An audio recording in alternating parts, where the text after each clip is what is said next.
가칭 조국신당이 4월 총선에서 돌풍의 핵이 될 조짐을 보이고 있습니다. 조국신당의 돌풍은 우선 여론조사에서 확인되고 있습니다. 최근 진행된 각종 여론조사에서 10% 내외의 지지를 받았습니다. 여론조사기관 조원 CNI가 스트레이트 뉴스 의뢰를 받아 지난 17일부터 19일까지 진행한 정당 지지율 조사에서 조국신당은 10.8%의 지지를 받았습니다. 개혁신당은 9.0%였습니다. 미디어 토마토가 뉴스토마토 의뢰로 지난 17일부터 이틀간 진행한 조사에서 조국신당은 9.4%를 얻었는데 개혁신당은 8.9%였습니다. 아직 창당도 하지 않은 조국신당의 지지율이 창당을 마치고 한창 활동 중인 개혁신당보다 더 높은 지지를 받는 것입니다. 이는 당명과도 관련이 있어 보입니다. 조국신당이라는 당명은 바꿔야 하지만 일단 이번 여론조사에서는 여전히 조국신당을 사용하지만 개혁신당은 이준석 개혁신당이 아닌 그냥 개혁신당으로 하는 바람에 지지층이 강한 조국신당이 조금 더 주목받았을 수 있습니다. 하지만 조국신당은 중앙선관위로부터 당명에 사람 이름 조국을 쓰지는 못하지만 우리나라를 뜻하는 조국이 들어간 이름 사용은 가능하다는 유권 해석을 받았습니다. 그래서 조국민주개혁, 조국민주행동, 민주조국당 등 14개의 이름을 두고 어떤 당명을 사용할지를 고민하고 있습니다. 앞으로 이름이 바뀌긴 하겠지만 조국신당 당명을 두고 유권자들이 혼란을 겪을 가능성은 작아 보입니다. 여기서부터 일단 현재 출범한 개혁신당과 차별화를 이뤘습니다. 그리고 이 정당은 윤석열 정권 심판이라는 분명한 메시지를 갖고 출발합니다. 그러다 보니 기존 정당들과 달리 지지층의 강한 결집을 끌어내고 있습니다. 지금 민주당은 자신들이 의도했든 의도하지 않았든 윤석열 정권을 심판해야 한다는 프레임을 벗어난 선거 구도에 들어가 있습니다. 기존에 설정했던 윤석열 대 이재명이 아니라 한동훈 대 이재명으로 구도가 바뀌어 버렸으면 국민의힘이 설정한 운동권 정치 청산을 방어하느라 바쁜 모양새입니다. 하지만 조국신당은 분명하게 윤석열 정권 심판과 검사 정권 청산이라는 선명성을 보여주고 있어 지지율은 더 올라갈 공산이 큽니다. 여기다 최근 불거진 민주당의 공천 갈등 속에서 실망한 지지자들이 개혁신당이나 이낙연 쪽이 아니라 조국신당으로 옮겨가고 있다는 분석도 있습니다. 민주당 공천 파문은 앞으로도 더 크게 번질 가능성이 있으므로 조국신당이 이를 흡수하면 진보 진영은 양분될 수 있습니다. 이 때문에 윤석열 정권을 심판해야 하는 중도층들은 심한 갈등을 겪을 수도 있어 고민이 큽니다. 조국신당의 인기는 당을 이끄는 조국 전 법무장관의 각종 유튜브 출연에서도 확인할 수 있습니다. 진보 진영 채널에서는 조국 전 장관을 섭외하려고 상당한 공을 들이고 있고 조 전 장관이 출연하면 조회수가 급등하는 양상을 보이고 있습니다. 한편 조국신당은 25일 총선 영입인 제1호로 신장식 변호사를 발표했습니다. 신 변호사는 MBC 라디오 신장식의 뉴스 하이킥 진행자였습니다. 윤석열 정부 들어 방송통신심의위원회가 꾸린 22대 국회의원 선거방송심의위원회에서 패널 편향 등의 이유로 중징계받은 끝에 하차한 인물입니다. 계속해서 스픽스의 정치본색에 출연한 조국 전 장관 영상 이어서 보시겠습니다. 방금 전에 이제 박지원 전 국정원장이 네네. 어떤 여론조사 인용하면서 17%까지 뜨는 거 봤다. 네, 저도 보았습니다. 월요일 날 나왔더군요. 느끼세요? 여론조사, 다른 여론조사에도 유사한 여론조사가 나온 걸로 알고 있는데요. 그것보다 제가 직접 제가 알고 있는 친구, 지인들은 당연히 저에 대해서 잘한다고 하고 있습니다만은 그냥 거리에서 만나는 보통의 시민들 반응에서 좀 느낌이 오는 것 같습니다. 그래서 예를 들어서 이제 제가 거리를 카페를 가거나 식당을 가거나 조용히 이렇게 있는데 알아보고 저한테 인사를 건네시면서 말씀하신 분들 중에 상당수가 이런 말씀하세요. 난 지금까지 정당 가입을 한 적이 없다. 그리고 사실 정치 뉴스 잘 안 본다. 그런데 이번에는 내가 당신 밀어줄게. 또는 당신 당 가입할게. 이런 말들을 하세요. 그 정치 고관여층 또는 진보층 이런 분들이 또 저를 성원하는 것도 있습니다. 민주당보다 더 잘해라, 더 잘 싸워라. 요즘에 보니까 말하는 거 보니까 속이 시원하더라. 이런 말씀하신 분도 있지만 전혀 다른 차원에서 난 정치 관심 없었는데 이번에는 당신 도와줄게. 이렇게 말씀하신 분들이 상당히 많아요. 그게 그 여론조사에 반영된 것이 아닌가 저는 생각하고 있습니다. 실제 당원 숫자도 많이 늘었습니까?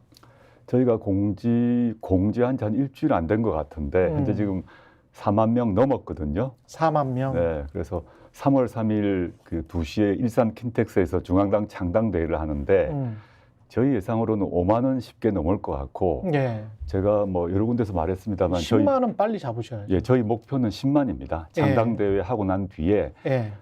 총선 전까지 10만을 그 당원을 만드는 것, 그게 저희의 목표입니다.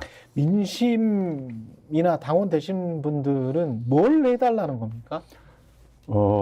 두 가지인 것 같습니다. 예. 그 첫째는 윤석열 독재 정권과 좀 세게 싸워줘라.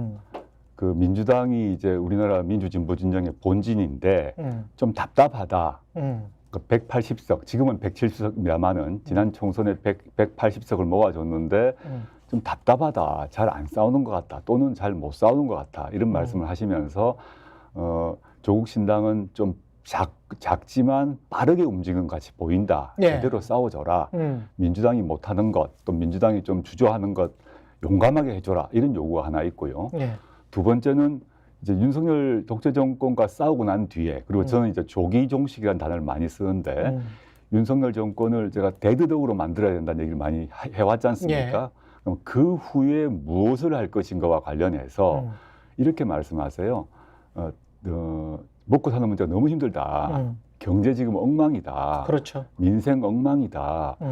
또 지금 애들은 결혼도 하기 힘들다. 그럼요. 결혼하고 난 뒤도 애 놓기도 두려워진다. 그럼요. 이 문제를 해결해 줘라. 그래서 주거권 문제, 노동 문제, 민생 문제, 복지 문제, 이 문제에 대해서 좀 과감한 대안을 만들어 달라.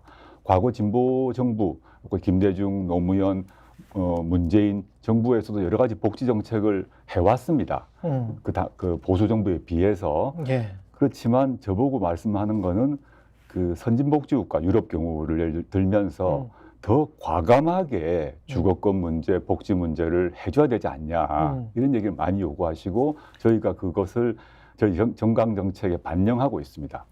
이게 뭐 핵심적으로 이걸 너무 이제 좌파적으로만 생각하실 필요가 없을 것 같다라고 생각하는 게 제가 이제 시청자분들한테 드릴 말씀인데요.